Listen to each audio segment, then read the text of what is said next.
Hello, 7th standard subject English grammar assignment 31 adverb clauses 2।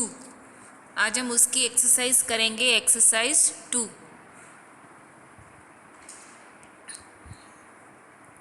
This one is the exercise 2 and it is match the principal clauses in column A with the appropriate subordinate clauses of purpose, reason and result in column B and write out the completed sentence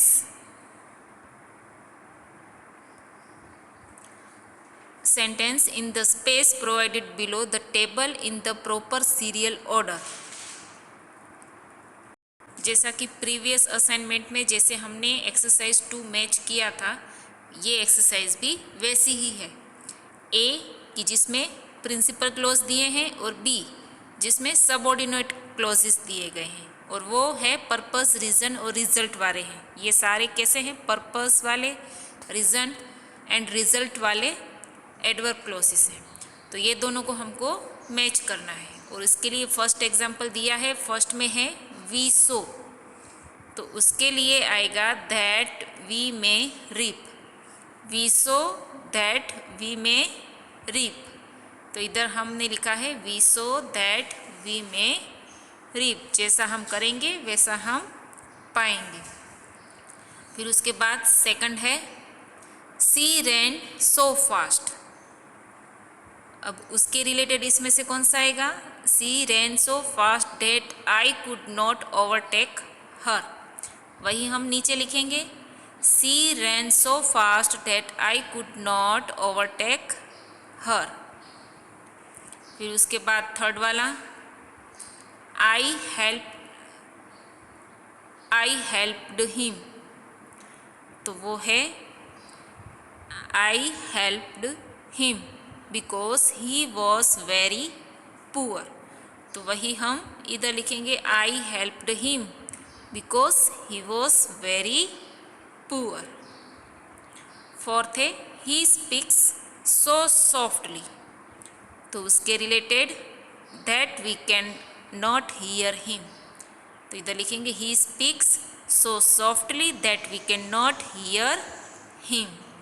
उसने इतना धीरे से बोला कि हम समझ नहीं पाए, सुन नहीं पाए हम। We can not hear him यानी कि वो धीरे बोला इसलिए हम सुन नहीं पाए। फिर उसके बाद है 5 ही डाइड, तो उसके लिए that his country might leave, तो वही हम लिखेंगे he died that his country might leave.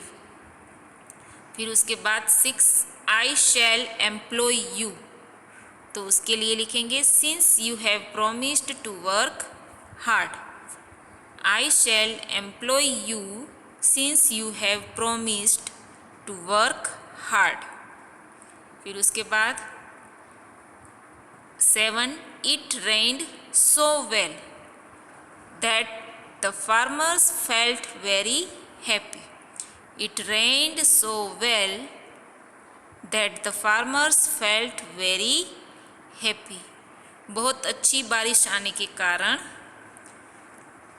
आने के रीज़न से फार्मर है वो बहुत ही खुशी फील की। उसने अच्छी बारिश आने की वजह से फार्मर ने खुशी फील की।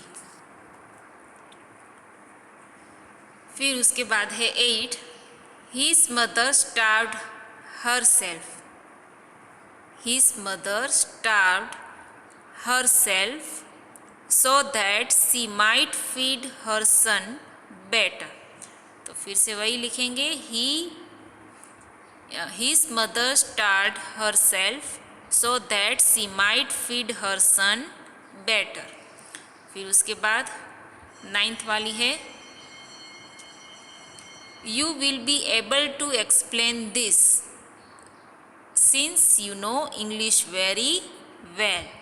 वही लिखेंगे you will be able to explain this since you know English very well. फिर उसके बाद 10th last he spoke well, तो इधर हम लिखेंगे that all were very much impressed.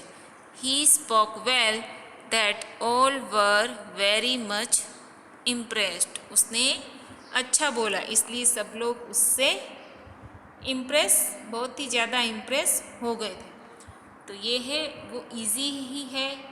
इसमें जो ये जो सेंटेंस है क्लोजिस वो आपको समझ में आ जाए वैसे ही है, इसके मीनिंग भी आप समझ सकते हो।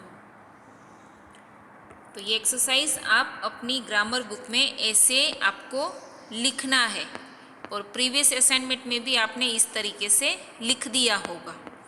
अब फिर मिलेंगे नए असाइनमेंट के साथ नेक्स्ट वीडियो में। Thank you students.